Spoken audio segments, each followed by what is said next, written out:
Hello and welcome to SPMIS Academy. Today we'll analyze important newspaper articles of 15th December 2022. Please note you can download the PDF version of today's newspaper analysis by clicking the link given in the comment section. This is the list of the topics that we will be covering from today's newspaper. The first article is about judge's recusal from a case. And this topic is important from our syllabus GS paper 2 Indian polity point of view. It is also important from our syllabus GS paper 4 ethics and integrity point of view. सबसे पहले current events देखते हैं. तो supreme court के जज justice Bela M Trivedi recused herself from hearing a writ petition filed by Bilkis Bano. तो बिल्किस बानो जी के बारे में मैं आपको पहले बता चुका हूँ न्यूज़पेपर एनालिसिस में. देखिए, she was a victim of gang rape during 2002 riots in Gujarat. तो उस टाइम में जो 11 अक्यूज थे इस हीनस क्राइम के पीछे, इस गैंग रेप के पीछे, उन लोगों को सज़ा हुई थी, लाइफ इम्प्रिजनमेंट हुई थी. लेकिन इसी साल 2022 में ये सारे के सारे जो 11 अक्यूज थे they were released pre maturely. उनको जेल से जल्दी रिहा कर दिया गया, उनकी सज़ा को कम कर दिया गया और रेमिशन दे करके उनको जल्दी रिहा कर दिया गया on ground of good conduct. तो बेहतर वर्ताव के कारण उनको जल्दी रिहा कर दिया गया, रिमिशन दे दिया गया. तो इस प्री मैच्योर रिलीज के खिलाफ बिल्किस बानो जी ने सुप्रीम कोर्ट के अंदर रिट पिटीशन फाइल किया है. और इस रिट पिटीशन की सुनवाई पे जो जजेज की बेंच बैठी थी उसमें जस्टिस बेला एम त्रिवेदी जी का भी नाम था. But she recused herself from this case, मतलब उन्होंने इस केस से अपने आप को विड्रॉ कर लिया. That is the meaning of recusal. The withdrawal of a judge from a case is known as recusal. तो यह समझते हैं कि why a judge recuse from a case. तो बहुत बार एक जज अपने आप को केस से इसलिए recuse कर लेते हैं क्योंकि कहीं ना कहीं उनको ऐसा लगता है कि अगर इस केस में मैं सुनवाई करता हूँ या करती हूँ तो ये फैसला जो है थोड़ा बहुत बायस्ड हो सकता है, इसमें पूरी तरह से निष्पक्ष फैसला नहीं हो सकता, नेचुरल जस्टिस जिसको आप कहते हैं वो नहीं हो सकता, क्योंकि पहले से कुछ ना कुछ एक बायसनेस हो जाती है. अगर आपका पर्टिकुलर किसी एक पक्ष के तरफ, एक पर्टिकुलर पार्टी की तरफ आपका इंक्लिनेशन है तो हो सकता है. वैसे तो जस्टिस बेला एम त्रिवेदी जी ने कारण नहीं बताया है, लेकिन हो सकता है कि Bilkis Bano ji since she herself is a lady, तो जस्टिस बेला एम त्रिवेदी ने इस बात को महसूस किया होगा कि since she herself is a lady she might have a bias in favour of Bilkis Bano. और इस कारण से अगर इस केस के जजेज बेंच में वो भी रहती हैं तो शायद से वो फैसला बायस्ड होने का खतरा है. And that is why she recused herself from the case. तो ज़रा ये भी समझ लेते हैं कि is it mandatory for a जज to recuse from a case if it include some conflict of interest. तो आंसर इज़ नो. जजेस के ऊपर ऐसा कोई भी नियम नहीं है कि उनको अपने आप को किसी केस से रिक्यूज़ करना ही है अगर कन्फ्लिक्ट ऑफ इंटरेस्ट का मामला है तो. ना कोई ऐसा फॉर्मल रूल है, लेकिन हाँ जजेस के पास ये एक अधिकार है. अगर कभी भी उनको ऐसा लगता है कि वो किसी भी मामले में पूरी तरह से निष्पक्ष होकर के, बायस्ड फ्री होकर के फैसला नहीं सुना पाएंगे तो उस केस में they prefer to recuse themselves from the case. कहाँ इस्तेमाल कर सकते हैं एथिक्स एंड इंटीग्रिटी पेपर में, वो भी ज़रा समझिए. देखिए, केस स्टडीज़ अक्सर आते हैं, आपको पता है लगभग 50% मार्क्स का केस स्टडीज़ पूछा जाता है. उसमें यूपीएससी ने पिछले 7-8 सालों में 2 बार इस तरह के केस स्टडीज़ पूछे हैं, जहाँ पे आप योर कोर्स ऑफ एक्शन में ये लिख सकते थे कि आई कैन और I will recuse my self from the particular situation, यानी कि मैं खुद इस अपने सिचुएशन से अपने आप को पुल आउट कर लूँगा. फॉर एग्जाम्पल एक केस स्टडी था, you are a district collector in a district, an appointment is to be made in your office for cyber cell. Your husband is a software engineer, he applies for the post. You are a member of the appointment committee, what options do you have.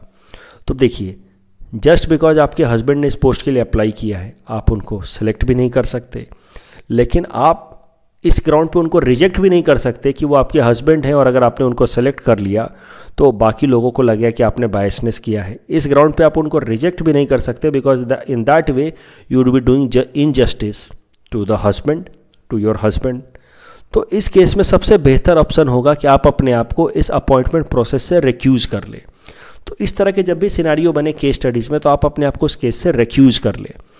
तो ये तीसरा step होगा, I will recuse my self from the appointment committee and that would be the best approach. You should be taking step 3 and justification would be that it is a balanced approach. It will neither create a sense of injustice in the mind of your husband nor it will say create a sense of bias in the mind of other candidate if you pull yourself out of such appointment procedure. तो ये recusal from a particular process, appointment method या case का ये concept याद रखिएगा जब भी conflict of interest की बात हो. तो the next article is about trade ban with China and this topic is important from our syllabus GS paper 3 Indian economy point of view. सो देखिए, हाल फिलहाल में आपको पता है कि तवांग रीजन में वापस से चाइनीज़ और इंडियन फोर्सेस के बीच में थोड़ी क्लैशेस हुई हैं और उसके बाद से फिर से इंडिया के अंदर डिमांड्स उठने लगी हैं कि चाइनीज़ प्रोडक्ट को इंडिया में बैन कर दिया जाए.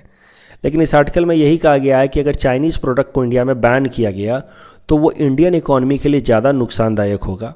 It will not hamper Chinese economy much आज it will be hampering Indian economy. So यही बोला गया इस आर्टिकल में. और इनफैक्ट गलवान वैली में जो भी इंसिडेंट्स हुई थी 2020 में, उसके बाद भी इस तरह के डिमांड्स आए थे कि चाइनीज़ प्रोडक्ट का इंपोर्ट बैन कर दिया जाए या कम कर दिया जाए. लेकिन हुआ उसका उल्टा है. गलवान वैली के बावजूद भी चाइना के साथ हमारा ट्रेड बढ़ा है और इंपोर्ट बढ़ा ही है. और इस आर्टिकल में इस बात को जस्टिफाई करने की कोशिश की गई है कि चाइना के साथ ट्रेड करके हमें ज़्यादा फ़ायदा है, चाइना को कम फ़ायदा है. तो ज़रा देखते हैं कैसे. सबसे पहले तो इंडिया और चाइना के बीच में जो ट्रेड रिलेशन है उससे रिलेटेड कुछ इंपॉर्टेंट डेटा देख लेते हैं. तो you see in last few years right since 1997 trade with China has been rising और उसमें भी इंपोर्ट ज़्यादा तेज़ी से बढ़ रहा है. चाइना से जो सामान हम खरीदते हैं वो ज़्यादा तेज़ी से बढ़ रहा है जबकि एक्सपोर्ट टू चाइना उस रफ्तार से नहीं बढ़ पा रहा है. और नेचुरल सी बात भी है, चाइना खुद दुनिया का मैन्युफैक्चरिंग हब है, वहाँ से पूरे दुनिया भर में चीज़ें एक्सपोर्ट होती हैं. Indian products are not competitive enough to sell in the Chinese market to that extent. Chinese product बहुत सारा इंडियन मार्केट में बिकता है. तो अब देखिए, एक्सपोर्ट हमारा काफ़ी ज़्यादा पिकअप नहीं कर पाया, लगभग 20-21 बिलियन डॉलर के आसपास है. जबकि इंपोर्ट यानी कि चाइना से आने वाला सामान वो बढ़ गया लगभग 94 बिलियन डॉलर तक. तो 94 बिलियन डॉलर तक का एक साल में सामान हम इंपोर्ट करते हैं जबकि 21 बिलियन डॉलर का सामान हम एक्सपोर्ट कर पा रहे हैं. तो लगभग 73 बिलियन डॉलर का हमारा ट्रेड डेफिसिट है चाइना के साथ. यानी कि हर साल लगभग 73 बिलियन डॉलर हमारा पैसा भारत से चाइना की तरफ जा रहा है as a result of trade. ये देख करके तो यही लगा कि हमें नुकसान हो रहा है, बट ऐसा नहीं है. और भी कई सारे फैक्टर्स देखेंगे. एक बार और ज़रा यहाँ देखिए, गलवान वैली इंसिडेंट के बावजूद भी since Galwan valley incident import from China has been rising consistently. तो चाइना के साथ हम अपने इंपोर्ट्स कम नहीं कर रहे, रादर बढ़ाए ही जा रहे हैं. अब ज़रा समझते हैं कि अगर हमने चाइनीज़ प्रोडक्ट्स को बैन कर दिया तो उससे इंडियन इकॉनमी को कितना नुकसान होगा और चाइना को कितना नुकसान होगा, वो ज़रा समझते हैं. देखिए, अगर चाइनीज़ प्रोडक्ट को हमने बैन कर दिया अपने देश में तो इससे हमारा इकॉनमी को ज़्यादा नुकसान होगा and overall trade deficit will widen. Of course China के साथ अगर हम ट्रेड बैन कर देंगे तो चाइना के साथ हमारा ट्रेड डेफिसिट जो है लगभग 70 बिलियन डॉलर का, वो ट्रेड डेफिसिट धीरे धीरे ख़त्म हो जाएगा अगर हम ट्रेड बैन कर देते हैं. लेकिन ओवरऑल जो दुनिया के साथ हम ट्रेड करते हैं उसमें हमारा डेफिसिट बढ़ जाएगा. राइट? क्यों, वो भी ज़रा समझिए. देखिए, जो सामान हमें चाहिए वो तो चाहिए ही, वो तो इंपोर्ट हमें करना ही है. जैसे लैपटॉप, मोबाइल फ़ोन, कई सारे टेक्निकल गैजेट्स जो हमें चाहिए भारत की इकॉनमी में जिनकी ज़रूरत है वो तो हम इंपोर्ट कर ही रहे हैं. अभी अगर हम चाइना से बैन कर देते हैं और वही चीज़ जापान से या साउथ कोरिया से मान लीजिए इंपोर्ट करते हैं तो वही चीज़ महंगा और आएगा. अगर जो लैपटॉप या जो मोबाइल फ़ोन अभी चाइना से 20,000 का आ रहा है वो जापान से 30,000 का आएगा. तो उस केस में हमारे देश से ज़्यादा फॉरेक्स रिजर्व जापान या साउथ कोरिया को जाएगा. तो हमारा मकसद ये नहीं होना चाहिए ना कि हम चाइना को नुकसान पहुंचाएं अपना नुकसान करवा करके. हमारा मकसद ये होना चाहिए कि हमारे देश की इकॉनमी का भला हो. लेकिन अगर चाइना के साथ हम ट्रेड बैन करते हैं तो चाइना से जो आने वाली सस्ती इंपोर्ट है उसके जगह पे we will substitute it with some costlier import and that will lead to overall more trade deficit for India because the imports for India will become costlier. अगर ट्रेड देखा जाए तो पूरे दुनिया भर से अगर अलग अलग देशों से जितना हम ट्रेड करते हैं, इंडिया में सबसे ज़्यादा ट्रेड हम यूएस से करते हैं. लगभग हमारा 12% ट्रेड यूएस के साथ होता है. दूसरे नंबर पे है चाइना, लगभग हमारे देश का जितना ट्रेड होता है वो 11% चाइना के साथ होता है। और तीसरे नंबर पे है यूएई, जितना भी हम ट्रेड करते हैं उसका लगभग 7% ट्रेड यूएई के साथ होता है। दूसरा जो इशू होगा अगर हम चाइनीज़ प्रोडक्ट को इंपोर्ट को बैन करते हैं तो वो होगा impact on poor and middle class.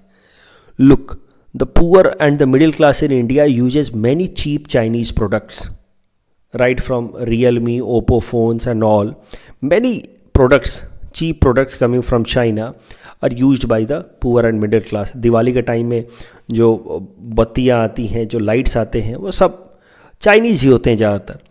तो अगर हम चाइनीज़ प्रोडक्ट को बैन कर देते हैं तो मिडिल क्लास फिर ऑल्टरनेटिव प्रोडक्ट्स को अफोर्ड नहीं कर पाएगा, and that will have direct impact on the savings of middle class. ये भी ज़रा देखते हैं चाइना से कौन कौन सी चीज़ें हम लोग मेनली इंपोर्ट करते हैं। तो electrical machinery, nuclear reactor and boilers, organic chemicals, fertilizers, iron, steel, these are the main import from China. Manufacturing sector of India will be greatly affected.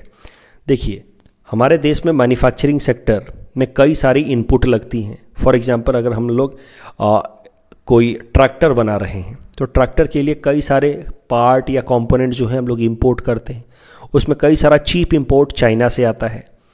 लेकिन अगर हम लोग चाइनीज़ इंपोर्ट को बैन कर देंगे तो फिर हमारा जो मैन्युफैक्चरिंग सेक्टर है उसका ओवरऑल कॉस्ट बढ़ जाएगा, और जब वो कॉस्ट बढ़ जाएगा तो फिर वो इंटरनेशनल मार्केट में जो एक्सपोर्ट करते हैं वो एक्सपोर्ट मार्केट लूज़ करने लगेंगे, और इंडियन इकोनॉमी के अंदर भी, इंडियन मार्केट के अंदर भी वो प्रोडक्ट्स का डिमांड कम होगा। तो सिंपल सी बात है, मान लीजिए ट्रैक्टर आप बनाते हैं, उसके अंदर कई सारी चीज़ें, टायर्स वगैरह आप चाइना से इंपोर्ट कर रहे हैं। अब अगर उसके जगह पे आप वियतनाम से इंपोर्ट कर रहे हैं या कोरिया से इंपोर्ट कर रहे हैं जो ज़्यादा महंगा है, तो नेचुरल सी बात है आपका ट्रैक्टर महंगा हो जाएगा, और ट्रैक्टर महंगा हो जाएगा तो वो मार्केट लूज़ करेगा और इंडियन इकोनॉमी के ऊपर निगेटिवली इम्पैक्ट होगा। तो मैन्युफैक्चरिंग सेक्टर को असर पड़ेगा, पुअर मिडिल क्लास को असर पड़ेगा।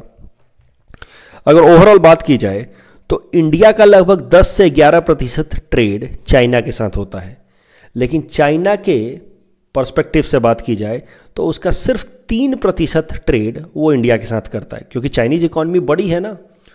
तो जो इंडिया और चाइना के बीच में ट्रेड होता है लगभग $120 बिलियन का, वो तो दोनों ही कंट्री के लिए एक बराबर है।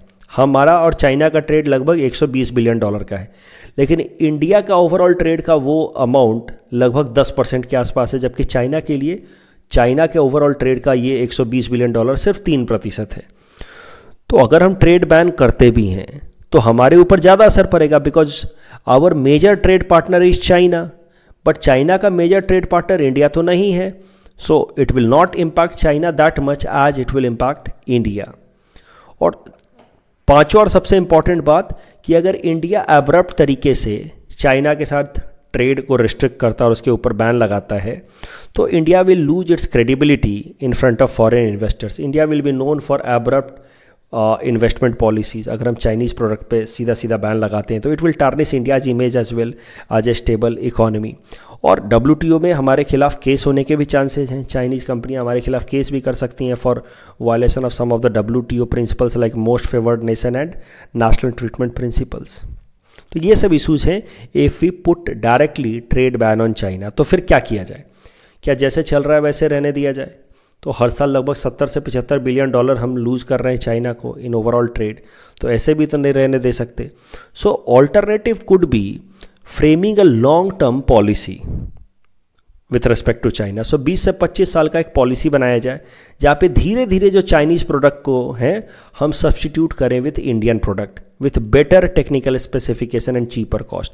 सिर्फ चाइना के इंपोर्ट को ख़त्म करना हमारा गोल नहीं होना चाहिए, उसको रिप्लेस करना, सब्सटीट्यूट करना हमारा गोल होना चाहिए with Indian product and Indian product that are cheaper and more sophisticated. इसके लिए हमें सेक्टर बाय सेक्टर सेग्रीगेशन करके बेहतर प्लानिंग करनी चाहिए और फिर इस डायरेक्शन में मूव करना चाहिए। If we go for all of a sudden snapping of trade relations with China, then it will hurt India more than it will hurt China. The next article is about Energy Conservation Amendment Bill 2022 and this topic is important from our syllabus GS paper 3 environment point of view.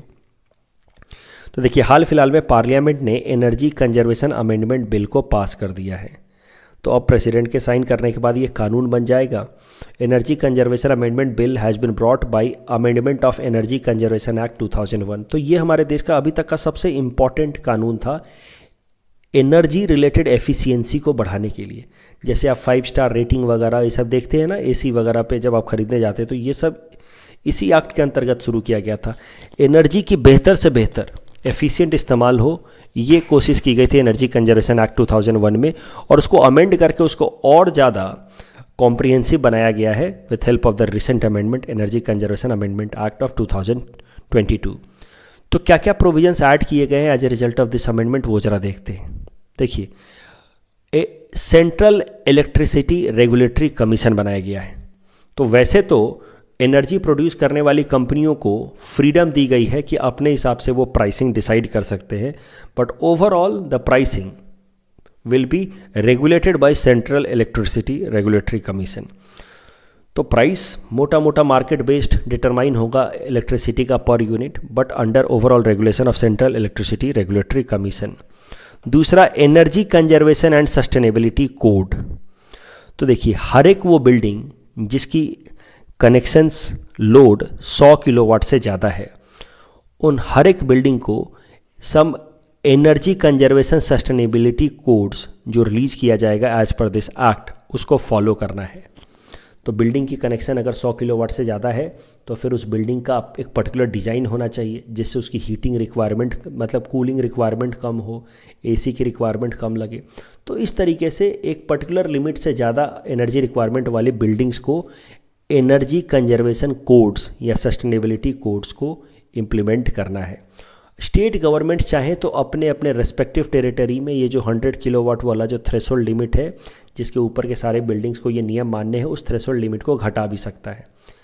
लेकिन अगर किसी building का 100 kilowatt से कम का अगर requirement है या connection है, लेकिन फिर भी वो वॉलेंट्री तरीके से कुछ एनर्जी कंजर्वेशन नॉर्म्स को अप्लाई करना चाहता है, तो इसको लेकर के इस नए कानून में कोई चर्चा नहीं है। मतलब वॉलेंट्री बेसिस पे किसी भी बिल्डिंग का जिसकी थ्रेशोल्ड लिमिट पार नहीं हो रही है, उसके लिए कोई स्पेशल प्रोविज़न नहीं है कि वो अपने लेवल पे क्या कर सकते हैं। ये बिल का सिग्निफिकेंस क्या होगा वो तो आप समझ ही रहे हैं। इंडिया ने United Nation framework convention of climate change में INDC में कमिट किया है, इंटेंडेड नेशनली डिटरमाइंड कंट्रीब्यूशन में कमिट किया है कि 45% तक हम लोग अपना emission intensity means overall green house gas emission divided bye GDP को हम घटा देंगे बाय 2030 विथ रिस्पेक्ट टू 2005। आप सबको पता होगा, आई होप याद आ रही होगी बातें, कि पेरिस क्लाइमेट डील में हमने INDC प्रपोज किया, इंटेंडेड नेशनली डिटरमाइंड कंट्रीब्यूशन, दुनिया के अलग अलग देशों ने। इंडिया ने भी INDC पहले दिया, उसको हाल फिलहाल में अपग्रेड किया है। तो अब हमारे रिसेंट INDC जो है वो 45% इमिशन इंटेंसिटी को हमें घटाना है by 2030 with respect to 2005 level. Emission intensity is defined as overall green house gas emission divided by per unit और overall green house emission per unit GDP। 50% of install capacity has to be from non fossil fuel sources. तो ये सब चीज़ों को पूरा करने के लिए हमें ज़्यादा एनर्जी एफिशिएंसी की ज़रूरत होगी और इस कारण से ये कानून लाया गया है। इस कानून में कुछ और भी इंपॉर्टेंट प्रोविजन है। Minimum amount of non fossil source to be used by designated energy consumer. तो हर एक तरह के जो एनर्जी कंज्यूमर्स हैं उनको एक certain amount of non fossil source का इस्तेमाल करना ही होगा। तो इससे बेसिकली ये वाला जो टारगेट है इंडिया का INDC में 50% of installed capacity from non fossil fuel source, ये पूरे होने में मदद मिलेगी। उसके अलावा इस नए कानून की मदद से carbon credit trading system setup किया जाएगा। कार्बन क्रेडिट ट्रेडिंग सिस्टम में कैसा होता है कि मान लीजिए कंपनी है इंटरप्राइजेस A और दूसरी है इंटरप्राइजेस B, दोनों को अपना एक लिमिट दिया गया है कि आप इससे ज़्यादा इमिशन नहीं कर सकते, ये लिमिट से ज़्यादा इमिशन नहीं कर सकते। लेकिन इंटरप्राइजेस B ने अपने लिमिट से ज़्यादा इमिशन कर दिया, जबकि A ने अपने लिमिट से कम इमिशन किया है। तो A के पास बेसिकली कुछ एनर्जी क्रेडिट इकट्ठा हो जाएंगे क्योंकि उसने कम इमिशन किया है, और फिर वो इस एनर्जी क्रेडिट को B को बेच सकता है क्योंकि B ने अपने लिमिट से ज़्यादा इमिशन किया है। तो उसके लिए उसको ये एनर्जी क्रेडिट्स खरीदने होंगे from such companies which have emitted less than the permitted emissions. तो इस तरह का जो मार्केट होगा उसको कहा जाता है carbon credit market, carbon credit trading market. अभी इंटरनेशनल लेवल पे तो इस तरह के मार्केट्स पहले भी बनाए जा चुके हैं, जैसे क्लीन डेवलपमेंट मैकेनिज्म सेटअप किया गया था under Kyoto protocol of United Nation framework convention of climate change. Kyoto protocol में आपको पता होगा there were some countries known as annex 1 countries, जिनके ऊपर बाइंडिंग तरीके से इमिशन के टारगेट्स को अचीव करने की रिस्पॉन्सिबिलिटी दी गई थी। तो annex 1 countries could basically buy some carbon credit from some other annex 1 और नॉन एनेक्स कंट्रीज। तो जैसे कि इंडिया जैसे देश थे वो एनेक्स ग्रुप में नहीं थे, तो हमारे ऊपर कोई लिमिटेशन नहीं था इमिशन का, लेकिन बेसिकली अगर हमारे जैसे देश कोई नया सोफिस्टिकेटेड प्रोजेक्ट लगा करके अगर इमिशन को कट डाउन करते थे तो भारत जैसे देशों को भी कार्बन क्रेडिट मिलता था, जिसको वो हम लोग किसी दूसरे एनेक्स 1 कंट्री को बेच सकते थे जो अपने टारगेट को पूरा करने में फेल रहा हो। तो ध्यान रखने वाली बात यह है कि clean development mechanism belong to Kyoto protocol of UNFCCC, और उसमें एनेक्स 1 कंट्रीज़ को टारगेट पूरा करना होता था, लेकिन नॉन एनेक्स कंट्रीज़ भी कार्बन ट्रेडिंग मार्केट में, जिसका नाम दिया गया था क्लीन डेवलपमेंट मैकेनिज्म, उसमें पार्टिसिपेट कर सकती थी। इस टॉपिक के बेसिस पे प्रीलिम्स प्रैक्टिस क्वेश्चन हमने आपको दे रखा है। Please attempt this question and you can submit the answer in the comment section. The next article is about GI tag for gamosa and this topic is important from our syllabus GS paper 5 Assam issues point of view. छोटा सा news है, PT perspective से याद रखना है कि Assamese gamosa को GI tag मिल गया असम से। ये इस GI टैग के लिए तो एप्लीकेशन फाइल किया गया था वे बैक इन 2017 इटसेल्फ, लेकिन 5 साल बाद GI टैग मिला है। ये GI टैग फाइल करने वाली, GI टैग के लिए एप्लीकेशन फाइल करने वाली जो ऑर्गेनाइजेशन है उसका नाम याद रखना होगा आपको पीटी पर्सपेक्टिव से, institute of handicraft development of Golaghat district. It applied for GI tag for Assamese gamosa in 2017। GI tag मिलने का क्या मतलब होता है? GI tag basically represents 2 things, a particular product holding a particular quality coming from a particular region. तो एक GI tag का मतलब ये है कि 2 क्राइटेरिया पूरी होनी चाहिए। वो प्रोडक्ट सबसे पहले तो एक पर्टिकुलर क्वालिटी को मीट करना चाहिए और एक पर्टिकुलर रीजन से आना चाहिए। फॉर एग्जांपल दार्जिलिंग टी, जिसको इंडिया में सबसे पहले GI टैग दिया गया, तो अगर कोई भी चाय को दार्जिलिंग टी बोला जाना शुरू कर दिया जाएगा तो नेचुरल सी बात है कि जो ओरिजिनल दार्जिलिंग टी होगा उसका मार्केट रेपुटेशन खराब होगा। इसके लिए दिया जाना शुरू किया गया दार्जिलिंग टी या इस तरह की चीज़ों को GI टैग। तो दार्जिलिंग टी का कैसा है, अगर किसी भी टी को हमें दार्जिलिंग टी कहना है तो उसके लिए 2 कंडीशन पूरी करने होंगे। पहले तो उस टी को दार्जिलिंग एरिया में ही ग्रो होना होगा, और दूसरा एक पर्टिकुलर क्वालिटी जो दार्जिलिंग टी के लिए असाइन की गई है वाइल गिविंग GI टैग, वो क्वालिटी भी मीट करनी होगी। तो इससे फिर होता है फेक प्रोडक्ट्स के बिकनेस के और या प्रोडक्ट के रेपुटेशन खराब होने से बचा जा सकता है। ये पर्पस होता है मेनली GI टैग देने के पीछे। इस टॉपिक के बेसिस पे प्रीलिम्स प्रैक्टिस क्वेश्चन हमने आपको दे रखा है। Please attempt this question and you can submit the answer in the comment section. कल जो हमने आपको प्रैक्टिस क्वेश्चन दिया था उसका आंसर देख लेते हैं। McMahon line is between Arunachal and Tibet, that is right. Durand line is between Pakistan and Afghanistan. Johnson line is between Ladakh and Tibet. Radcliffe line is between India and Pakistan. So the correct answer is 1 and 3 only. And fusion reaction produces more energy, that is right, but fission reaction is not more safe as compared to fusion. Fusion is considered to more safe. So correct answer is option A. Which of the following is the highest wastage in core sector? वैसे तो सबसे ज़्यादा refinery का है, लेकिन refinery इस option में है नहीं, तो दूसरे नंबर पे electricity. Correct answer will be option B. That's all from our side for today. Thanks for watching.